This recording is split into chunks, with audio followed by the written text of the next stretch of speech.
Halo teman-teman, balik lagi sama aku Reni di YEC ID. Jadi di tema kali ini kita akan ngebahas tentang exchange. Kenapa harus exchange? Dan untuk ngebahas itu semua, pastinya aku nggak sendiri. Aku sudah terhubung dengan salah satu narasumber kita yang dari jauh di sana, yaitu ada Mr. Nanang. Jadi berikut sekilas tentang Mr. Nanang. Bernama lengkap Nanang Adrianto SPD, lahir di Bombana, Sulawesi Tenggara pada tanggal 19 Mei 1997, kemudian lulus dari Universitas Halu Oleo, Sulawesi Tenggara pada tahun 2019. Dan Mr. Nanang ini juga pernah mengikuti exchange program di Filipina dan Malaysia. Jadi walaupun domisili tidak di kota, tetap bisa mewujudkan mimpinya untuk ikut exchange ke luar negeri. Ya teman-teman, sekarang kita udah tersambung sama salah satu narasumber kita, yaitu Mr. Nanang. Halo Mr. Nanang. Halo Kak Reni, Oke, gimana Mr. Nanang kabarnya? Alhamdulillah baik. Kak Reni Alham- sendiri gimana Kak? Alhamdulillah baik juga. Jadi, ini aku panggilnya apa nih? Mr. Nanang atau Kak Nanang? Mis- Sernanang aja ya, Sernanang. Oke. Jadi Sernanang ini eh, kebetulan menjadi salah satu narasumber di sharing group discussion di YEC dengan judul Kenapa Harus Exchange? Gitu ya, Mr. Nanang. Benar sekali, Miss. Jadi aku mau tanya, emang kenapa harus exchange? Kenapa harus exchange? Karena sebenarnya banyak manfaat yang kita dapat di Hmm. exchange. Salah satunya tentu dengan kita exchange, kita keluar dari zona nyaman dan kita tahu nothing grows in the comfort zone. Jadi kita exchange banyak hal positif yang kita dapatkan.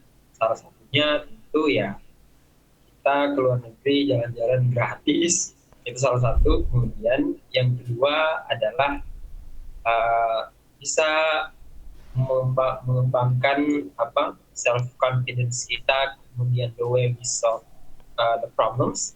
Itu paling penting karena memang banyak hal-hal yang menuntut kita untuk bisa meningkatkan aspek yang seperti yang saya jelaskan tadi. Kemudian yang tak kalah penting adalah tentunya dengan exchange kita akan dipertemukan dengan delegasi dari tidak hanya di Indonesia tapi juga di negara lain. Tentu hal ini bisa menjadi networking yang besar, yang bisa dikatakan global, dan tentu ya itu akan berdampak positif untuk kita ke depannya. Mungkin seperti itu sih Kak. Jadi manfaat exchange ternyata banyak banget ya selain bisa jalan-jalan gratis ke luar negeri. Terus kemarin emang ikut program apa sih? Kebetulan di tahun 2018 itu saya Mm-mm. ikut Citizen Project Mm-mm. di Filipina.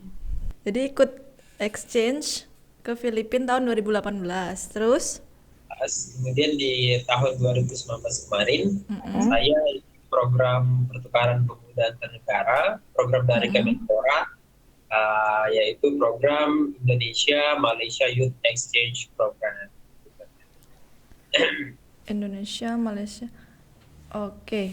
Kalau itu tuh pas ikut ketika pas kuliah atau udah lulus atau gimana itu, Mister Nanang? Terima kasih Miss Reni. Kebetulan kemarin waktu saya ikut exchange itu saya udah selesai di kampus. Karena memang hal ini juga sebenarnya penting untuk dipertimbangkan bagi teman-teman semua yang pengen ikut exchange, apalagi dengan durasi yang cukup lama tentunya.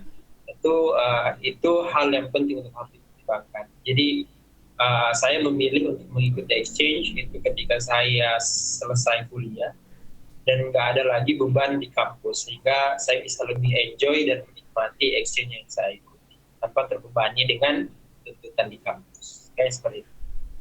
Terus kalau oke, kalau perbedaan dari kedua program itu apa? Kalau si Teacher Project itu kan dia program dari CMEO, Southeast Asian Ministry Education Organization. Jadi program ini diperuntukkan hanya untuk student teacher, atau bisa dikatakan mahasiswa FKIP. Kebetulan saya mahasiswa FKIP pendidikan fisika. Jadi program ini memberikan kesempatan kepada mahasiswa student teacher baik itu di Indonesia ataupun juga di negara-negara Asia untuk merasakan pengalaman mengajar di negara lain. Kebetulan kemarin saya dapat di Filipina. Jadi di sana kita belajar berdasarkan background atau latar belakang pendidikan kita masing. Kalau IMYEP atau Indonesia Malaysia Youth Exchange Program, dia lebih kepada courtesy call atau kunjungan di negara Malaysia ataupun di Malaysia yang bertujuan untuk pemahaman kedua negara dalam hal kebudayaan, sosial ekonomi, dan juga pemerintahan. Itu perbedaan antara kedua program ini. Oke, berarti kalau yang si teacher tuh harus FKIP ya? Atau terserah? Jadi kalau si teacher mesti FKIP, karena kita di sana ngajar seperti itu. Kalau gimana sih caranya biar bisa ikut kedua program tersebut? Atau biar bisa ikut exchange deh, caranya gimana? Kalau untuk si teacher, tentu kegiatan ini kurang, sepemahaman saya itu diselenggarakan 2 tahun sekali, di awal tahun dan juga di akhir tahun. Jadi kalau untuk seleksinya sendiri tentu masing-masing universitas mempunyai cara atau seleksinya masing-masing. Tetapi mayoritas seleksinya itu mesti harus bisa ngajar dengan menggunakan bahasa Inggris, dan juga ada persyaratan TOEFL minimal, kemudian juga ada seleksi wawancara. Itu sih sepertinya. Jadi setiap kampus mempunyai mekanismenya sendiri dalam menjaring delegasi yang akan diutus dalam program ini. Itu untuk si teacher ya? Untuk si teacher. Oke. Kalau yang PPAN atau pertukaran pemuda antar negara, jadi untuk diketahui PPAN ini ada beberapa negara. Yang pertama Kanada, Australia, Jepang, kemudian Malaysia, Korea, Singapura, dan juga China. Jadi itu seleksinya dilaksanakan tiap tahun oleh Kemenpora dan diadakan Dinas Pemuda Olahraga di provinsi masing-masing. Jadi tiap tahunnya kuota itu tergantung dari dari pihak Kemenporanya. Misalkan tahun 2019 kemarin provinsi saya Sulawesi Tenggara itu dapat kuota Australia, Jepang, sama Malaysia. Seleksinya sendiri itu ada beberapa tahap. Ada wawancara, kemudian ada tes jasmani, tes akademik, tes psikologi, kemudian forum group discussion, dan cultural performance. Tadi ngomongin TOEFL, itu minimal TOEFL-nya skornya berapa sih kalau mau ikut exchange gitu? Atau beda-beda? Ya, untuk kedua program ini itu ada perbedaan dari segi TOEFL. Kalau di teacher kemarin itu kurang lebih minimal 400 atau 450. Tapi kalau IMYEP atau PPAN ini itu minimal 500 standar kemarin. Oh, kalau kan banyak banget nih kalau exchange itu, kalau nggak salah ada motivation letter gitu ya. Itu perlu nggak untuk ngikuti 2 program itu? Kalau motivation letter sebenarnya tergantung program. Tapi sejauh ini untuk di seleksi di provinsi saya, untuk si teacher atau di kampus saya dan juga IMYEP, itu kita nggak dibebankan dengan motivation letter. Tetapi ada kewajiban yang mesti kita buat, yaitu semacam portofolio atau laporan Komdev atau Community Development yang telah kita lakukan di masyarakat. Itu yang kemudian juga mesti ada program yang kelak nantinya akan kita lakukan pasca mengikuti atau pasca terpilih dan mengikuti program yang kita atau program PPAN ini. Seperti itu. Kalau di provinsi lain ada yang mempersyaratkan motivation letter, kemudian juga ada yang enggak, tergantung dari provinsinya. Itu aja sih. Kebetulan yang kamu ikuti itu nggak ada motivation letter gitu ya? Letter, tapi harus ada proposal atau kita sebut PPA atau Post Program Activity, semacam community development yang akan kita laksanakan pasca terpilih ataupun setelah program. Kalau IMYAP, IMYAP ya sebutannya ya. IMIAP. Itu kan tadi pertukaran budaya, kunjungan-kunjungan gitu. Berarti kita harus pintar nari dong. Nari apa budaya sendiri, tradisional, terus nyanyi tradisional itu harus bisa nggak? Kalau pintar sebenarnya nggak mutlak sih harus pintar, tetapi bisa gitu. Jadi saya juga kalau misalkan berbicara tentang nari kemudian nyanyi itu bukan passion saya, kemudian saya juga nggak bisa. Namun perlu diketahui teman-teman untuk mengikuti kegiatan exchange seperti ini, apalagi membawa budaya, tentu hal-hal demikian perlu kita pelajari. Nggak mesti harus expert, karena nanti di sana pada saat sebelum keberangkatan itu ada pre-departure training, jadi kita dilatih nari, nyanyi, itu ada. Jadi memang ada waktu untuk mempelajari hal itu. Gitu. Oh, ada coachnya atau gimana sampai sana? Ya, jadi di daerah sebelum ada 2 kali pre-departure training, yang pertama di provinsi, jadi di situ kita digembleng, digodok untuk saya nanti dari misalkan perwakilan Sultra saya akan membawa tarian ini. Jadi minimal saya harus tahu tarian itu. Kemudian saya nanti akan menyanyi seperti ini. Oke, saya akan harus tahu nyanyi tentang ini. Jadi di sana kita nggak nyanyi atau nari individu, tetapi Kelompok. Oh, oke. seperti itu. Kalau ikut IMYAP ini kan salah satunya tadi ada tes jasmani ya. Itu tes jasmaninya kayak apa sih biasanya? Oke, jadi tes jasmani untuk program PPAN sebenarnya tujuannya tuh untuk mengukur bukan seberapa kuat kita, tetapi mengukur kita itu sehat apa enggak. Karena mengingat kegiatan yang begitu padat tentu membutuhkan seseorang yang punya ya stamina yang cukup lah. Jadi jasmaninya tuh ada lari, kemudian push up, sit up, kemudian apa lagi ya? Push up berapa kali tuh? Jadi kalau misalkan kalau lari itu kita diberikan waktu 12 menit. Dalam waktu 12 menit itu berapa putaran yang bisa kita ambil dalam jadi putaran itu di gor atau di lapangan selama 12 menit. Kemudian push up itu diberikan waktu 1 menit.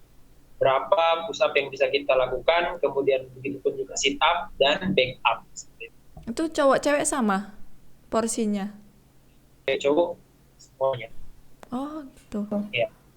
Terus kalau misalnya di kampus nih kita udah punya kayak sertifikat kepanitiaan, jadi ketua panitia dan lain-lain, itu bisa menjadi salah satu ini enggak sih?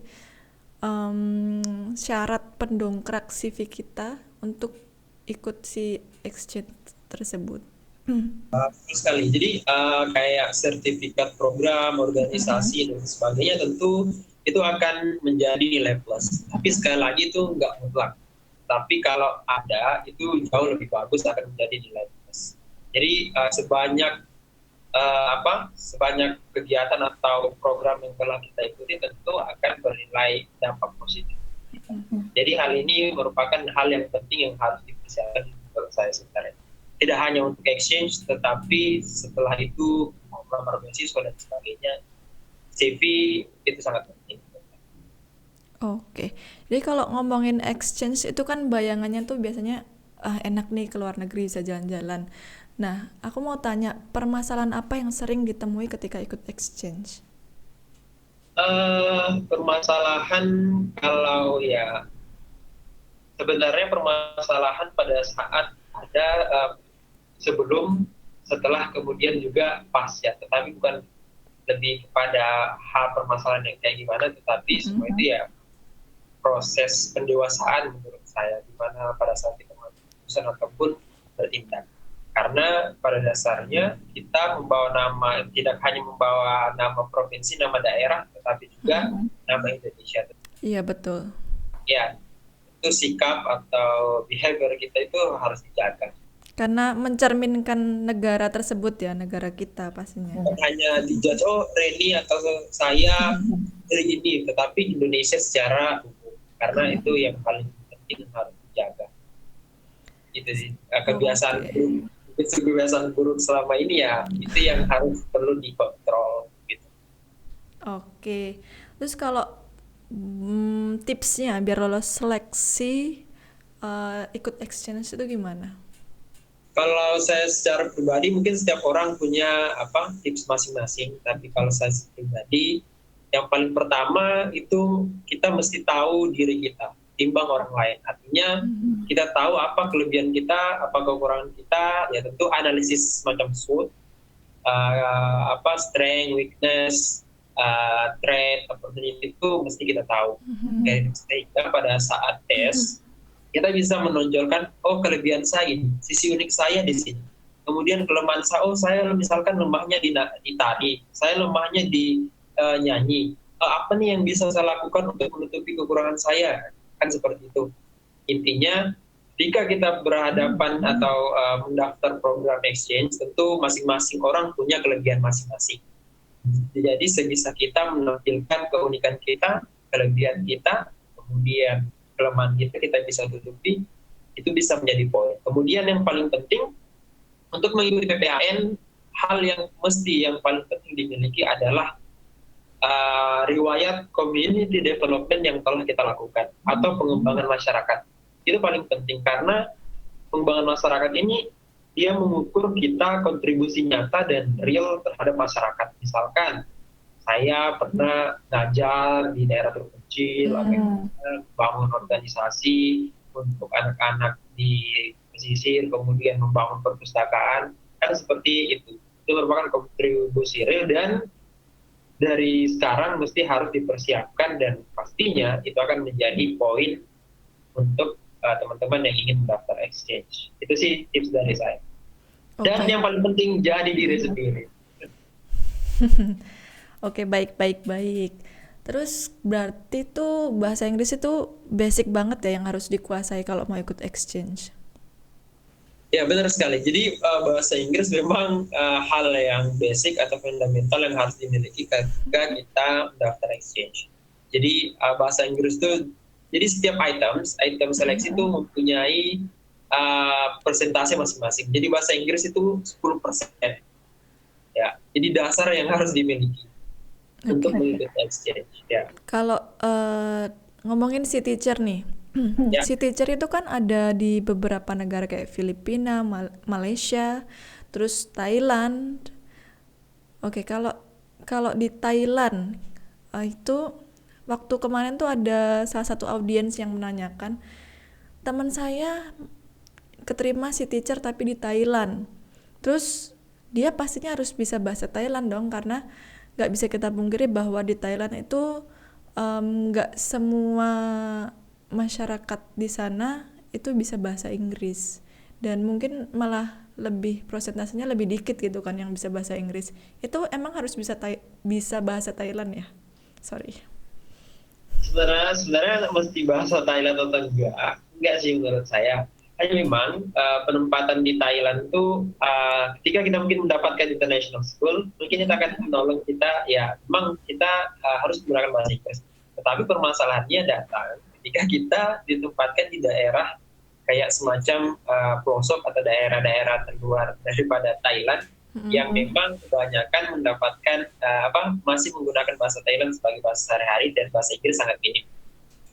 Pengalaman teman-teman saya yang dapatkan di Thailand ada yang positif, artinya bahasa Inggris yang karena ditempatkan di international school, maksudnya bahasa Inggris menurut saya semuanya positif. Nah, persoalan positif bahasanya. Jadi karena jadi international school, jadi bahasa nggak jadi problem. Tapi teman saya yang dapat di daerah semacam mungkin nggak di ibu kota, nggak di Bangkok, tapi tidak kalau di Indonesia mungkin di provinsi lain lah, dia lebih banyak menggunakan bahasa Islam, terutama ketika dia ngajar ke anak-anak sekolah dasar, elementary school. Itu sih. Jadi kalau untuk bahasa Thailand nggak wajib, mungkin diketahui, mungkin bisa membantu. Ya.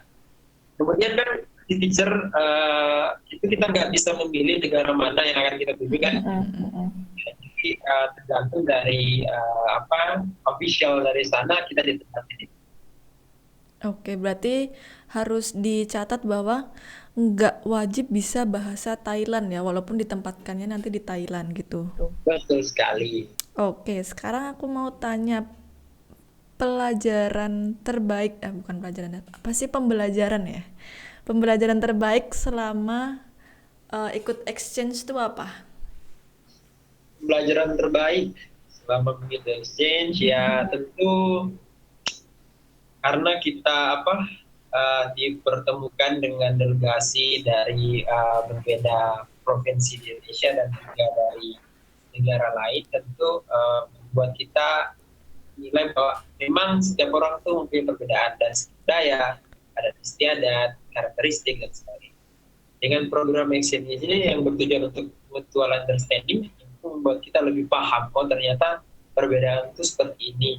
Jadi ke depan dalam kehidupan sehari-hari, dalam kehidupan masyarakat, tentu perbedaan bukan menjadi soal atau persoalan untuk kita bisa hidup rukun, bisa damai dan sebagainya, tetapi justru menjadi hal yang unik untuk kita, untuk bisa membuat hidup kita istilahnya bisa lebih berwarna. Kemudian kedewasaan kita dalam menyelesaikan masalah itu menurut saya yang paling saya dapatkan pelajaran penting ketika balik setelah exchange yang bisa diterapkan. Apa itu?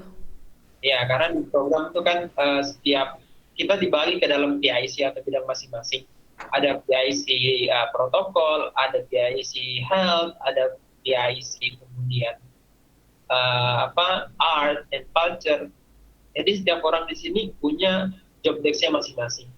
Jadi bagaimana kita saling support, kemudian saling membantu, menurunkan ego dan sebagainya. Saya itu hal yang paling penting yang ketika balik dari exchange yang saya lakukan. Jadi masih ada rencana buat ikut exchange lagi nggak nih, Mr. Nanang? Pasti kalau exchange pasti ya kapanpun ya ketika dapat kesempatan masih Gas terus pokoknya. gagas terus gagas Oke. Terakhir deh, coba kasih tips atau pesan buat mereka yang lagi berjuang mau ikut exchange, jadi biar mereka tahu harus gimana. Pesan-pesan dari, kenapa jadi belibet sih? Oke. Pesan dari Mr. Nanang yang udah lumayan expert nih kemana-mana udah ikut exchange. Pesannya untuk mereka apa nih? Kalau saya pribadi ya tentu jangan menyerah lah, yang paling penting karena dalam proses ini kadangkala apa yang kita rencanakan tuh nggak seperti yang terjadi. Kadang tahun ini saya mau daftar, tahun ini juga keterima, kan nggak bisa seperti itu. Ya syukur-syukur kalau keterima sekali, tapi banyak orang bahkan teman saya ada yang sampai 6 kali, 5 kali baru lolos exchange ya. Wow. Saya PPA ini nih. Jadi dari situ kita bisa belajar bahwa memang jangan menyerah, kemudian nggak mudah itu hal yang penting. Oke, sorry aku potong. Tadi ya temennya 5 kali sampai 6 kali. Kalau misalnya Nanang sendiri berapa kali? Kebetulan kemarin alhamdulillah sekali cobaan Langsung masuk ya. Wih, hebat. ya. Kemudian sih karena menurut saya berprinsip without sacrifice we can get nothing. Jadi dalam prosesnya tentu banyak hal yang kita korbankan, waktu, tenaga, pikiran, bahkan materi, sampai bisa terpilih menjadi salah satu delegasi dalam program. Sehingga menurut saya ketika teman-teman pasti akan menghadapi proses itu, kan bahwa without sacrifice we can get nothing. Itu sabarnya. Oke, terima kasih Mr. Nanang atas wejangannya yang sudah diberikan. Untuk mereka yang mau ikut exchange, semoga yang nonton ini bisa menerapkannya dan habis itu langsung lulus seleksi. Amin. Dan juga karena bahasa Inggris untuk ikut exchange itu kan harus banget ya. Itu kayak bukan bukan hal yang tabu lagi karena harus gitu kan bahasa Inggris. Iya, Oke, maka dari itu buat teman-teman yang ingin belajar bahasa Inggris, bisa banget join kelasnya YEC pakai kode kuponnya Mr. Nanang ini. Kode kuponnya menggunakan Nanang 200 EPOT. Itu untuk mengambil tes TOEFL online atau English Proficiency Online Test. Setelah itu ada juga kupon Nanang 200 untuk mendapatkan potongan 30% setiap membeli kelas online di YEC.co.id. Begitu ya Mr. Nanang? Betul sekali, Miss Remy. Oke, kalau begitu cukup sekian wawancara kita kali ini. Semoga kita bisa bertemu lagi dan kita bisa ngobrol-ngobrol lagi, sharing buat teman-teman yang lain juga yang mau ikut exchange. Jadi terima kasih Mr. Nanang sudah bergabung dan sudah mau sharing pengalamannya bersama YEC. Semoga bermanfaat. Amin. Terima kasih. Amin. So, buat teman-teman semua yang ngerasa kalau video ini bermanfaat, jangan lupa untuk share dan juga like video ini. Dan kamu bisa tulis di kolom komentar kira-kira negara tujuan mana yang ingin kamu kunjungi untuk exchange. Biar kita sama-sama berdoa untuk mengaminkan. Gitu. Thank you very much for watching. See you on the next video. Bye. Jangan lupa like, subscribe, dan komen di bawah untuk request topik selanjutnya.